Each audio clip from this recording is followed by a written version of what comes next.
Welcome to another episode of Pat's Nostalgia. Today I want to look at a point-and-click adventure released in 1986 by ICOM Simulations. Déjà Vu, A Nightmare Comes True.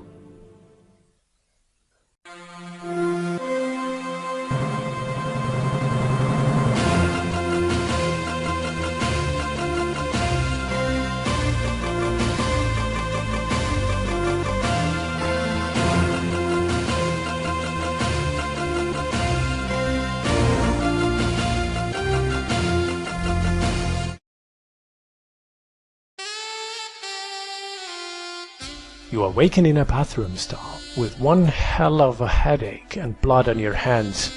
You don't remember where it's from. In fact, you don't remember anything at all. Who are you? Where are you? And what the heck happened? You quickly check yourself and notice a needle mark on your arm. Apparently, someone injected something into you, and that might be responsible for your memory loss. It is certainly responsible for your rapidly deteriorating health, so whatever it is, you have to find the antidote, quickly. And with that, you are given control in Déjà Vu, which is, in my humble opinion, still one of the coolest hardboiled adventures. It's also a very interesting whodunit, as you quickly find a dead man who was apparently shot with your own gun. The game is played from a first-person point of view and controlled almost entirely by mouse. It is actually one of the earliest point-and-click interfaces that I know of, and it's quite comfortable to use. You can either click on the item and then on the desired verb, or vice versa. A double click will usually automatically look at something.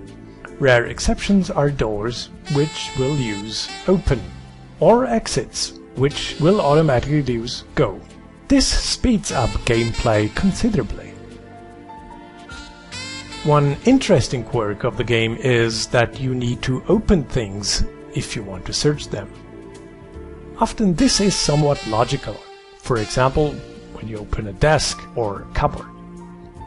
Sometimes it's at least somewhat comprehensible when you open your coat or a dead man to look inside the pockets. But on rare occasions, it might seem strange.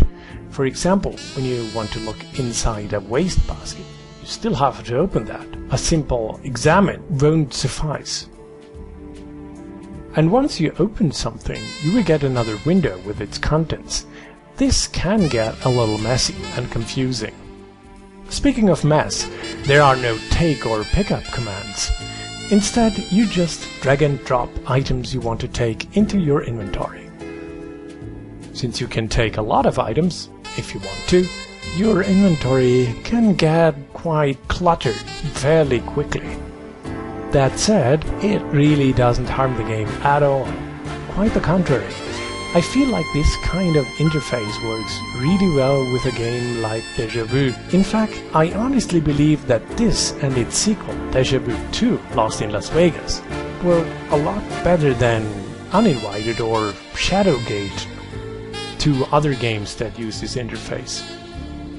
But interestingly, both of them seem to be better known, or at least better liked.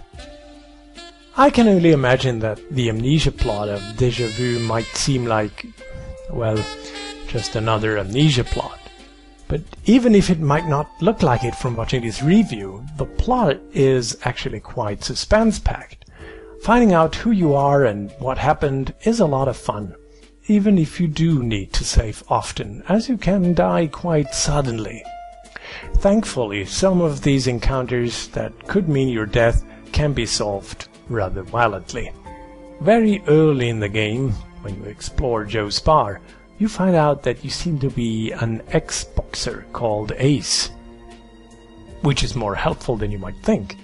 This means that the hit command is actually surprisingly effective. There aren't many traditional puzzles in Déjà Vu where you need to combine inventory items to progress. Instead, the game is more about collecting evidence and deducting what happened, and just simply staying alive. Graphically, I believe the game doesn't need to be ashamed, as it's more than 25 years old. The graphics work quite well, and even if there aren't any animations, they help a lot in telling the story. Sound, however, is practically non-existent. There are a few very crude effects when shooting your gun or hitting someone, but that's it. And I'm very sorry, the awesome background music you hear is from another game, the 1997 third-person point-and-click adventure Jack Orlando. But since it's a similar setting, I felt that the music fits perfectly. Some of the other ports have music, which I will show you in a minute. However, the Amiga version, which I have been playing here, does not. But speaking of other versions, let me first tell you that the actual original version was released for the Apple II, I think, in 1985. I do not own one, so I can't show it to you, but I did manage to get a few other ports. First, there is the PC version, released in 1987. I got that in a compilation together with Deja Vu 2, and while the latter has a considerably improved version on the PC, Deja Vu 1 looks horrible with its pink and blue CGA graphics. It's otherwise exactly the same game though. 3 years later, in 1990, the NES version was released, and this time there's even music. While it's essentially the same game, some changes had been made to make it more comfortable to control with the gamepad. While they did more or less a good job, I still feel that the game controls are a little awkward, especially when you use your inventory. Generally, they made the gamepad controls adequate though. The graphics were changed a bit, probably to suit the unique NES palette, and to make it overall a little more colorful. Personally, I like the Amiga's graphics better. One thing I do not understand is the change of text output. On the NES, it kind of simulates a typewriter output that might fit with the game's setting, but the output is so slow that you end up always pressing your gamepad button to speed it up. I do not understand why someone thought a slow typewriter-like text output accompanied with a sound effect for each letter might be a good idea. Still, the game is great even with these drawbacks. Finally, there is the Game Boy Color version released in 1999.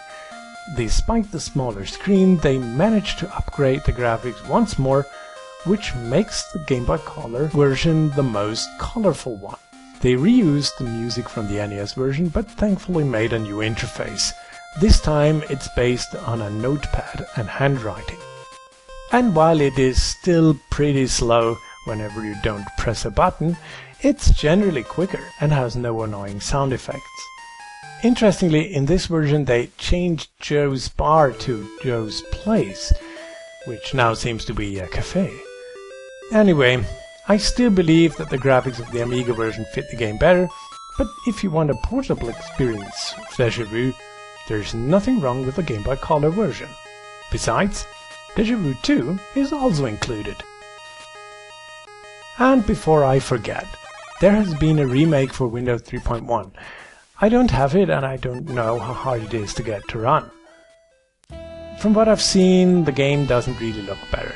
Even though it seems to be more colorful, in my opinion, the Amiga version still looks a lot better. And I consider it generally the best version. I have never played the Atari ST version, but from screenshots I have seen, it might be about equally as good. But it really doesn't matter which version you can get your hands on. Just get it. It's an awesome game, and if you like PI stories, you will enjoy Deja Vu a lot.